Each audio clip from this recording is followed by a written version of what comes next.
इस science fiction और रोमांचक कहानी की शुरुआत होती है उस समय को दिखाते हुए जब सभी इंसान स्पेस एक्सप्लोरेशन को दुनिया में कुछ करना चाहते थे। अब वो पूरी तरीके से समझ चुके थे कि पृथ्वी पर रहना सिर्फ काफी नहीं होगा। यहाँ जिस तरीके से पॉपुलेशन लगातार बढ़ती जा रही है और रिसोर्सेज कम होते जा रहे हैं, एक समय ऐसा आएगा जब पृथ्वी पूरी तरीके से डिस्ट्रॉय होने लगेगी। यही रीजन था कि बड़ी बड़ी एस्ट्रोनॉमिकल एजेंसीज लगातार ट्राई कर रहे थे किसी पास ही वाले प्लैनेट को खोजने का, जहाँ पर इंसान अपनी बस्तियां बना सके और वहां पर आराम से जाकर रह सके।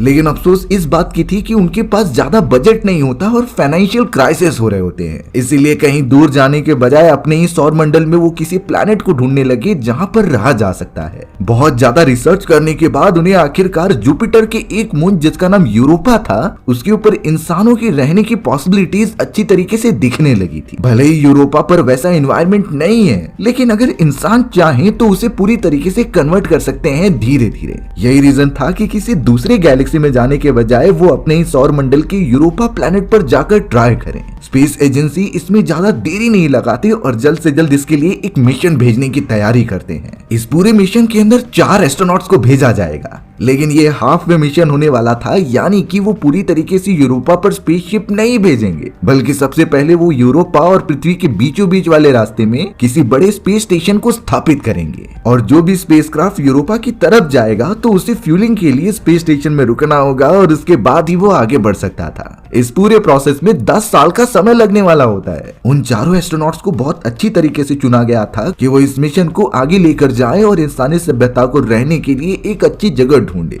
उसमें जॉन नाम का एक आदमी होता है जो उस पूरी टीम का कैप्टन था। रिचर्ड नाम का एक टेक्नीशियन और वो डॉक्टर भी होता है। जेसी और लिसा नाम की उनके को पायलट्स भी मौजूद थे। ये चारों निकल पड़ते हैं इतने लंबे सफर के लिए जहां पर ये भी गारंटी नहीं थी कि वो वापस आने वाले हैं। फिर भी इंसानी सभ्यता को बचाने के लिए इतना तो करना ही होगा। अब पहला साल उनका स्पेसशिप में बहुत अच्छी तरीके से बीत रहा था। दूसरे साल में भी ज्यादा कुछ कठिनाइयां नहीं आई, लेकिन उसके बाद असली खेल चालू हुआ। जैसे जैसे समय बीतता जा रहा था उनकी दिमागी संतुलन एकदम से बिगड़ता है, क्योंकि उन चारों के अलावा स्पेसशिप में कोई भी नहीं था। भले ही उन सभी को इसकी ट्रेनिंग मिली होती है, लेकिन इंसानी दिमाग इस तरीके की कंडीशन में ज्यादा नहीं रह सकता। उसे अपने परिवार वालों और पृथ्वी के नेचर से बहुत जुड़ाव लगा रहता है। इसी वजह से अब उनके कैप्टन से लेकर सारे लोगों को हेलुसिनेशन आने लगे थे। ये सारे विजन्स आना और हेलुसिनेशन बिल्कुल भी अच्छी बात नहीं है, क्योंकि उन सभी को धैर्य रख के अपने टारगेटेड पॉइंट तक पहुंचना होगा। अब हमें यहाँ पर पता चला कि कैप्टन जॉन और जेसी रूल्स के खिलाफ जाकर एक दूसरे को डेट कर रहे हैं। वो दोनों तो एक बेड पर ही सोकर काफी मजे करते हैं और उस मोमेंट को एंजॉय करते हैं।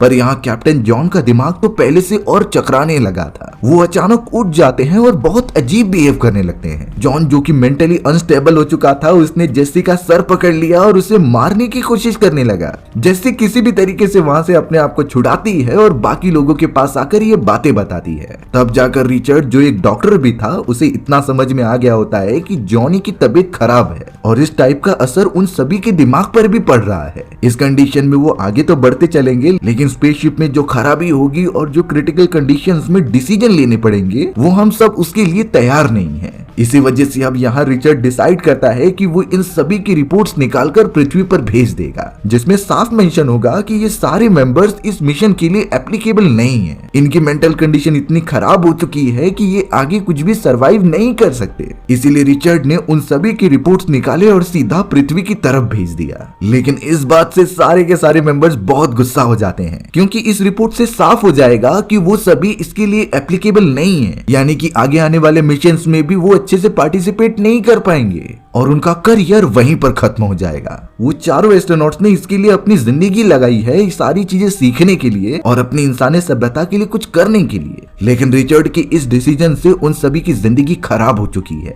अर्थ वालों को ये रिपोर्ट मिल जाएगी तो वो उन्हें वापस बुला लेंगे और उनकी जगह पर एक दूसरी टीम भेजी जाएगी। तीनों एक तरीके से रिचर्ड से बहुत ज्यादा नाराज थे, क्योंकि अगर कुछ प्रॉब्लम होती तो वो साथ मिलकर सॉल्व करते, ना कि ये प्रॉब्लम सॉल्व होने वाली है बच्चों की तरह ऑर्गेनाइजेशन वालों को कंप्लेन करने से। अब वो सारे इंटरनेशनल स्पेस स्टेशन से कनेक्ट करने की कोशिश करते हैं, लेकिन उन्हें पता नहीं क्यों सिग्नल्स मिल ही नहीं रहे थे। तभी अचानक उनकी स्पेसशिप से कुछ अजीब सी चीज टकराती है, जिससे कि पूरी स्पेसशिप हिल गई थी। जॉन और उसके बाकी सारे साथियों को लगता है कि ये जरूर सोलर फ्लेयर्स हैं, जिससे स्पेसशिप को बहुत ज्यादा नुकसान हुआ होगा। रिचर्ड को जब ये पता चला तो वो तुरंत ही एक विंडो से बाहर देखता है और अचानक उसने कुछ ऐसा देखा जिससे कि रिचर्ड एकदम शॉक रह गया। वो ये सारी चीजें बाकी मेंबर्स को नहीं बताता और सिर्फ अपने तक ही रखता है। फिर बाद में इंस्पेक्शन करने से पता चला कि ये पूरे प्रोसेस में स्पेसशिप को ज्यादा नुकसान नहीं हुआ है, सिर्फ एक पावर जनरेटर वाली बैटरी खराब हो गई है जिसे ठीक किया जा सकता है। लेकिन लिसा को इस प्रोसेस में चोट लगी थी और उसका इलाज किया जाने लगा।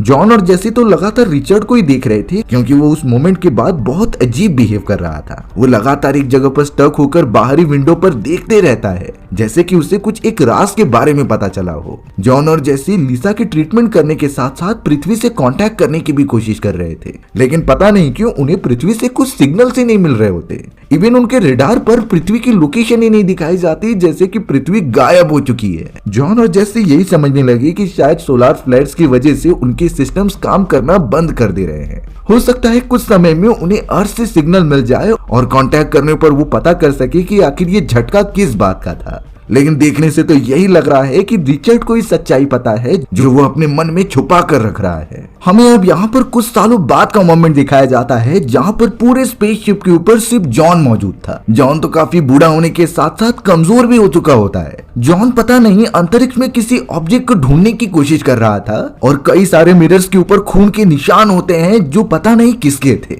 बाकी सारे क्रूमेट्स का क्या हुआ कुछ पता नहीं और जॉन यहाँ अकेला क्या कर रहा है। ये एक आने वाले समय की झलक थी जो बहुत ही ज्यादा शॉकिंग है। अब ये कहानी पूरी प्रेजेंट में आ जाती है जहाँ चारों एस्ट्रोनॉट फिगर आउट कर रहे थे कि उन्हें सरवाइव कैसे करना है। रिचर्ड लिसा का ख्याल रख रहा था क्योंकि उसकी हालत बद से बदतर हो चली थी। रिचर्ड तो अब डायरेक्टली जॉन और जेसी से कहने लगा कि मुझे लिसा की सर्जरी करनी होगी क्योंकि उसके दिमाग पर चोट लगी हुई है और उसके बॉडी पर सोलर फ्लेयर्स के अफेक्शन होने की वजह से वो मरने वाली है। उसकी सर्जरी जल्द से जल्द करनी होगी, नहीं तो उसका बचना नामुमकिन है। जेसी तो इसके अगेंस्ट थी क्योंकि उनके पास उतनी इक्विपमेंट्स नहीं है कि वो उतनी प्रॉपर सर्जरी कर सके। अगर इन सारी चीजों में कुछ गड़बड़ हो गई तो लिसा की जान जा सकती है। रिचर्ड समझाने लगा कि अगर हम सर्जरी नहीं करेंगे तभी भी लिसा का मरना तय है। इससे अच्छा होगा कि हम एक बार ट्राई करें और लिसा को बचाने की कोशिश करें।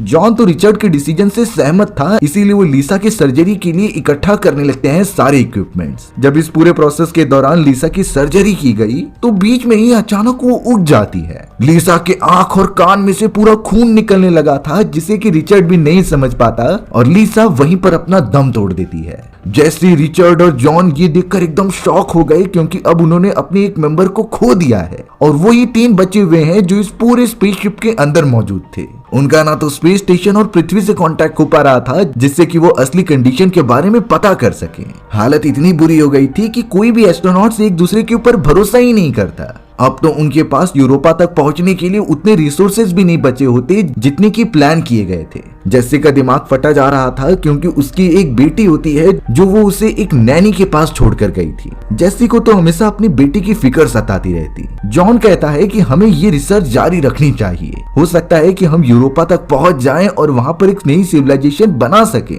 तब हम पृथ्वी से यहाँ पर सभी को ट्रांसफर कर सकते हैं। पर रिचर्ड यहाँ पर एक शॉकिंग बात बता रहा था। वो कहता है कि अब पृथ्वी जैसी कोई चीज नहीं है। पृथ्वी एक धमाके के कारण डिस्ट्रॉय हो गई जिसे मैंने अपनी आंखों से देखा था। रिचर्ड की ये बात सुनकर जॉन और जेसी एकदम से शॉक रह गए। उन्हें कुछ समझता ही नहीं कि आखिर ये क्या कह रहा है। रिचर्ड उन दोनों को पूरा प्रूफ दिखा रहा था कि किस तरीके से उसने एक धमाके को रिकॉर्ड किया है जो उसी प्लेस पर हुआ जिस पोजीशन पर अर्थ मौजूद थी। यानी कि अर्थ पूरी तरीके से खत्म हो चुकी है किसी अनजान रीजन की वजह से, और इसी वजह से हमें स्पेस स्टेशन और अर्थ दोनों से ही सिग्नल्स नहीं मिल रहे हैं। अब तो जेसी और भी ज्यादा डरने लगी अपनी बेटी के लिए क्योंकि पृथ्वी डिस्ट्रॉय हो गई तो उसकी बेटी भी मर चुकी होगी। जॉन तो अब जेसी को संभालने की बहुत कोशिश कर रहा था, लेकिन जेसी का दिमाग आउट ऑफ कंट्रोल हो जाता है। वो तो अब सभी को ये बताने लगी कि अगर हम स्पेसशिप के एक हिस्से को निकाल दें तो हमारे पास कुछ सालों के लिए और रिसोर्सेज जमा हो जाएंगे, लेकिन इसके लिए स्पेसशिप के उस ब्रिज को तोड़ना होगा जो उससे कनेक्टेड है। ये सारी चीजें बहुत ज्यादा रिस्की थी क्योंकि एक गलती पूरे स्पेसशिप को डिस्ट्रॉय कर सकती है। जैसे जैसे दिन बीत रहे होते हैं जेसी की पागलपन और भी ज्यादा बढ़ रहा था। जेसी का यही कहना होता है कि हमारे पास जो स्पेस पॉड मौजूद है जिससे कि मैं अपनी बेटी से मिल पाऊंगी और हम पता कर पाएंगे कि पृथ्वी का क्या हुआ। रिचर्ड इस बात के अगेंस्ट था क्योंकि वहां पर जाने से कुछ नहीं होने वाला। हमें यूरोपा का मिशन कंप्लीट करना है और वहां पर सिविलाइजेशन जनरेट करनी है। उन तीनों में इस बात पर बहुत ज्यादा बहस हो रहे थे और एक मोमेंट के बाद जेसी आउट ऑफ कंट्रोल हो गई। वो सीधा स्पेस सूट पहनती है और एस्केपिंग पॉड के अंदर बैठकर वापस जाने लगती है। उसने तो जल्दबाजी में एस्केपिंग पॉड को अच्छी तरीके से अनलॉक नहीं किया था, जिससे कि एस्केपिंग पॉड को माउंट करने वाली दीवार ही टूट जाती है। जॉन जल्द से जल्द यहाँ जेसी को बचाने के लिए आ रहा था, क्योंकि अगर जेसी एक बार चली गई तो वो अंतरिक्ष में कहीं गुम हो जाएगी। अंतरिक्ष में गुम होना मतलब मौत पक्की है। इसीलिए जॉन एक रस्सी की मदद से सीधा जेसी को पकड़ लेता है और अंदर खींचने की कोशिश करता है। वो एस्केपिंग पॉड तो वहां से टूटकर कहीं दूर चला गया था, पर जॉन किसी भी तरीके से जेसी को अंदर खींचने में कामयाब हो जाता है। उसने जेसी का ख्याल रखा और एक बेहोशी वाली इंजेक्शन देकर बेडरूम में सुला दिया। जेसी की हालत सच में खराब हो गई थी। रिचर्ड तो यहाँ जॉन से फिर आकर कहता है कि पृथ्वी पर जाने का कोई फायदा नहीं, वहां पर तो शायद अब इंसानियत पूरी तरीके से खत्म हो गई है। जॉन समझ जाता है कि शायद रिचर्ड का दिमाग खराब हो चुका है, लेकिन जॉन एकदम समझदारी से काम ले रहा था, क्योंकि उसके ऊपर अब जेसी की भी जिम्मेदारी है। जेसी तो बार बार अपनी छोटी बेटी की फोटोज और वीडियोस देखा करती, जिससे उसे थोड़ी सी सुकून मिलता। पर आखिरकार जॉन सोचता है कि ये सब कब तक चलेगा। रिचर्ड ने तो जॉन से ये भी पूछा था कि अगर जेसी मर जाती तो हम दोनों ही इस पूरे ब्रह्मांड में अकेले रहते, तो फिर जॉन का रिएक्शन क्या होगा, वो इसी बारे में जानने की कोशिश करता है। लेकिन जॉन ने इसका कुछ जवाब नहीं दिया। जेसी जब थोड़ी देर बाद नॉर्मल हो जाती है तो वो जॉन से बात कर रही थी उस पार्ट को अलग करने का, जिससे उनके रिसोर्सेज बचे रहेंगे और वो ज्यादा टाइम तक जिंदा रह पाएंगे। पर जॉन यही कह रहा था कि अगर रिचर्ड की बात सच हो गई और पृथ्वी पूरी तरीके से खत्म हो चुकी है, तो हमें अब पूरा फोकस करना चाहिए यूरोपा प्लैनेट तक जाने के लिए। वहां पहले से ही प्रॉप्स भेजे गए हैं, जिससे कि हमारे लिए रिसोर्सेज बहुत सारे मौजूद होंगे। और अच्छा तो यही होगा कि हम सारे लोगों से इस बात के बारे में पूछ लें। इसीलिए अब जैसे सीधा रिचर्ड के पास जाती है इस बारे में पूछने के लिए कि हमें स्पेसशिप के एक पार्ट को रिलीज करना चाहिए कि नहीं। रिचर्ड तो इन सारी बातों पर डिस्कस करने के बजाय जेसी को डराने लगा। वो कहता है कि तुम्हें लग रहा है कि तुम्हारी बेटी जिंदा होगी, लेकिन जब पृथ्वी नहीं बची है तो कोई इंसान का वजूद कैसे हो सकता है। रिचर्ड ने ये बात बोलकर जेसी को उस कंडीशन में डाल दिया जिसमें कि वो बिल्कुल नहीं सोच पा रही थी। उसके पास ना तो कोई अब घर है और ना ही वापस जाने का कोई रीजन। देखते ही देखते जेसी अब बहुत ही ज्यादा अकेली हो चुकी थी। रिचर्ड दूसरे को भी डिमोटिवेट कर रहा था और खुद भी उसका संतुलन बिगड़ता जा रहा होता है। जॉन और जेसी को भी अब लगने लगा कि सच में अब पृथ्वी डिस्ट्रॉय हो चुकी है। रिचर्ड एक अच्छा वैज्ञानिक है और उसकी रिसर्च कभी भी बेकार नहीं हो सकती। अब यहाँ जब जॉन एक दिन रिचर्ड से कुछ पूछने आता है कि हमें स्पेसशिप के एक पार्ट को रिलीज करना ही होगा, तो अब जाकर रिचर्ड एक दूसरी तरफ मुंह करके खड़ा हुआ था और अजीब तरीके की बातें कर रहा था। पूछने पर रिचर्ड ने बताया कि मेरी वाइफ सामने आई थी, वो मुझे अपने पास बुला रही है जहाँ हम साथ रह सकते हैं। दरअसल रिचर्ड की वाइफ काफी पहले मर चुकी थी और उसे सिर्फ हेलुसिनेशन आ रहे थे। जॉन इस बात को समझ जाता है और रिचर्ड को आराम करने के लिए कहता है, पर अब रिचर्ड कहाँ किसी की सुनने वाला था। वो तो अब एक स्पेस सूट पहन लेता है और एकदम पागलों की तरह बिहेव करते हुए स्पेसशिप से सीधा अंतरिक्ष में चला जाता है। रिचर्ड को जरा भी नहीं उम्मीद थी कि वो सभी बच पाएंगे। ना तो अब पृथ्वी मौजूद है और ना ही उनके पास इतने रिसोर्सेस कि वो यूरोपा तक पहुंच सके।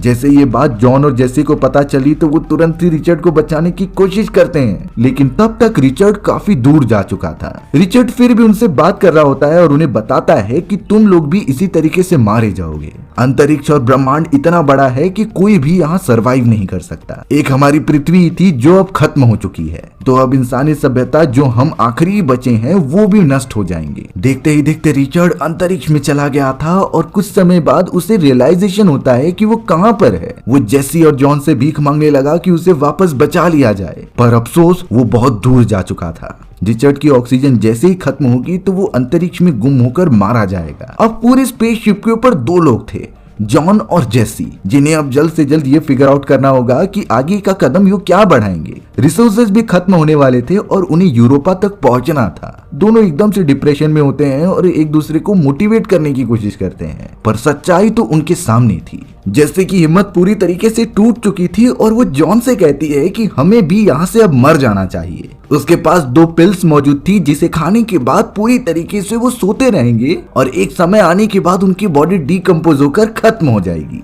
इससे उन्हें ज्यादा तड़पने की भी जरूरत नहीं और वो आसानी से मर सकते हैं। जॉन भी एकदम से मजबूर दिखाई दे रहा था, पर तभी अचानक वो दोनों बाहर की तरफ एक स्पेस शटल को नोटिस करते हैं। ये इंटरनेशनल स्पेस स्टेशन का स्पेस शटल था जो यहाँ तक आ चुका है। जॉन और जेसी तुरंत ही ट्राई करने लगे स्पेस शटल से कनेक्ट करने का और पता करने का कि उसमें है क्या। जॉन समझ चुका था कि उसके अंदर जरूर सर्वाइवर्स मौजूद होंगे, तभी ये डायरेक्शन पकड़कर हमारे पास आए हैं। बहुत हिम्मत करके जॉन ने स्पेस सूट पहना और किसी भी तरीके से स्पेस शटल के पास जाकर देखने लगा। स्पेस शटल के अंदर 3 एस्ट्रोनॉट्स थे जो पूरी तरीके से बेहोश हो चुके होते हैं। इसी वजह से अब जॉन उनकी स्पेस शटल कंट्रोल करते हुए सीधा अपनी स्पेसशिप से हैच कर लेता है। जल्द से जल्द अब जॉन और जेसी उन तीनों एस्ट्रोनॉट्स को अपने स्पेस शटल में शिफ्ट करते हैं और उनका इलाज करते हैं। जेसी सोच रही थी कि अगर रिचर्ड जिंदा होता तो इन सभी का प्रॉपर इलाज हो सकता है, पर अब जितने रिसोर्सेज उनके पास बचे हुए हैं उससे ही इनका ट्रीटमेंट किया जाने लगा। उन तीनों एस्ट्रोनॉट्स को देखने के बाद जॉन और जेसी काफी खुश हो चुके थे।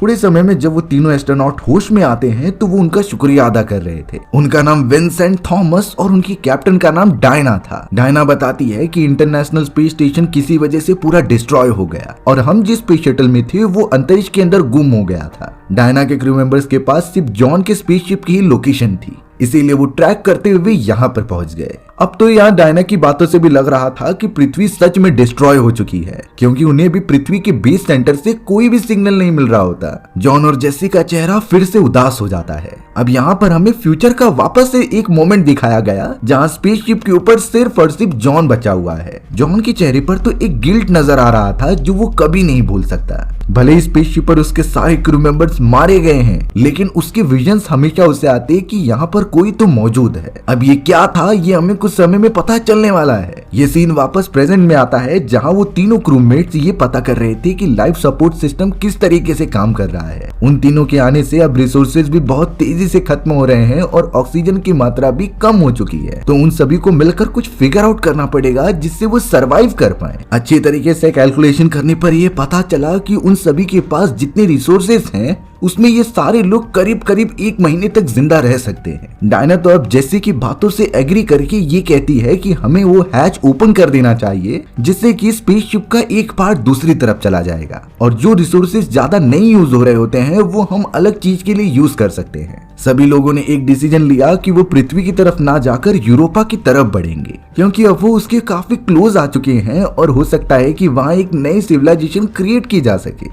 इस बात से एटलीस्ट जॉन और जेसी जो अकेले हो चुके थे उन्हें सहारा मिलता है। वो सारे एस्ट्रोनॉट्स इतने समय बाद काफी खुश होकर पार्टी कर रहे थे। उनके चेहरे पर एक अलग ही खुशी दिखाई दे रही होती है, जैसे कि उन्होंने कोई डिस्कवरी कर ली जो कभी खत्म नहीं होने वाली। पर यहाँ जैसी जब वापस से रिकैलकुलेट करती है इन सारी चीजों को तो उसे पता चला कि रिसोर्सेज बहुत जल्दी खत्म हो जाएंगे। इन तीनों एस्ट्रोनॉट्स के आने की वजह से उसकी कैलकुलेशन बिगड़ चुकी है, पर अगर स्पेसशिप पर 2 एस्ट्रोनॉट्स रहे तो काम बन सकता है। सारे रिसोर्सेज सालों तक चल सकते हैं। जेसी ने ये बातें जॉन को भी बताई और जॉन इस बात से एग्री करता है, लेकिन अब वो इन तीनों एस्ट्रोनॉट्स को यहाँ से जाने के लिए भी नहीं कह सकते। जेसी तो बार बार जॉन को कहती है कि यूरोपा पर नहीं, हमें वापस पृथ्वी पे जाना चाहिए। उससे तो अपनी बेटी की याद आ रही थी और किसी भी तरीके से वो मिलना चाहती है, बट जॉन समझाता है कि पृथ्वी अब खत्म हो चुकी है। इसका प्रूफ दिलाने के लिए वो डायना को उनके पास बुलाता है और उससे पूछता है कि तुम सभी ने इंटरनेशनल स्पेस स्टेशन से क्या देखा था। डायना उसे सब कुछ बता रही थी कि मैंने देखा कि पृथ्वी डिस्ट्रॉय हो चुकी है। अंदर की तरफ कुछ तो ऐसा हुआ जिससे कि पृथ्वी अनस्टेबल हो गई और हर एक चीजें यानी कि पृथ्वी पर मौजूद इंफ्रास्ट्रक्चर्स और इंसान खत्म हो चुके थे, जिसके बाद से ही हम तुम्हें ट्रैक करते हुए यहाँ पर पहुंच गए। डायना ने जब अच्छी तरीके से बताया तब जाकर जेसी समझ जाती है, बट वो अपनी बेटी के लिए बहुत ज्यादा रो रही थी। अब यहाँ विंसेंट और थॉमस भी समझ चुके थे कि ये पूरा कैलकुलेशन गलत है। उनके पास इतने रिसोर्सेज बचेंगे ही नहीं जो 5 एस्ट्रोनॉट्स के सर्वाइवल के लिए जरूरी होगा, यानी कि अब उनमें से 3 एस्ट्रोनॉट्स को यहाँ से दूर जाना होगा, तभी जाकर 2 एस्ट्रोनॉट्स लास्ट तक सर्वाइव कर पाएंगे। यहाँ विंसेंट और थॉमस बिल्कुल नहीं चाहते थे कि वो स्पेस स्टेशन से जाएं, क्योंकि वो भी जीना चाहते थे। डायना तो विंसेंट को जाकर समझाती है, पर अब विंसेंट बहुत ज्यादा गुस्सा होकर डायना को ही मार देता है, क्योंकि वो किसी भी कीमत पर स्पेस स्टेशन पर रुककर सर्वाइव करना चाहता था। यहाँ तक कि विंसेंट और थॉमस सीधा अब जॉन और जेसी के पास चले जाते हैं। वो तो अब उनसे भी लड़ाई करने लगे थे, क्योंकि उनका दिमागी संतुलन खराब हो चुका था। वो दोनों सोच रहे होते हैं कि सारे एस्ट्रोनॉट्स को मारकर सिर्फ वही दोनों आखिर तक सरवाइव करें, जिससे कि सारे रिसोर्सेस उनके हो जाएंगे। थॉमस ने तो यहाँ जेसी को बहुत ज्यादा धक्का मारा और उसे स्टेशन 1 यानी कि एक्स्ट्रा पार्ट में लेकर चला गया होता है। लेकिन जेसी भी कम नहीं थी, उसने एक आयरन रॉड उठाया और सीधा थॉमस के सर पर मारकर उसे खत्म कर दिया। विंसेंट जॉन के साथ लड़ाई करते हुए उसे घायल कर देता है और सीधा मेन कंट्रोल सिस्टम के पास आ जाता है। विंसेंट के सारे दरवाजे बंद करने के कारण अब जेसी स्टेशन 1 में ही फंस चुकी होती है और अब तो जॉन के आने के बाद विंसेंट धमकी दे रहा था कि मैं सारी चीजें डिस्ट्रॉय कर दूंगा। जॉन उसे रोकने की कोशिश करता है और इन्हीं सारी चीजों में दोनों में झगड़ा होने लगा। वहां पर ब्लास्ट तो नहीं होता, लेकिन अब स्पेस स्टेशन में आग लग चुकी थी। उसने बटन्स दबाकर स्टेशन 1 के हैच को अलग कर दिया जिसके अंदर जेसी मौजूद होती है। जॉन यहाँ पर जेसी को बचाने की बहुत कोशिश कर रहा था, लेकिन जेसी तो स्टेशन 1 से दूर जाने लगी।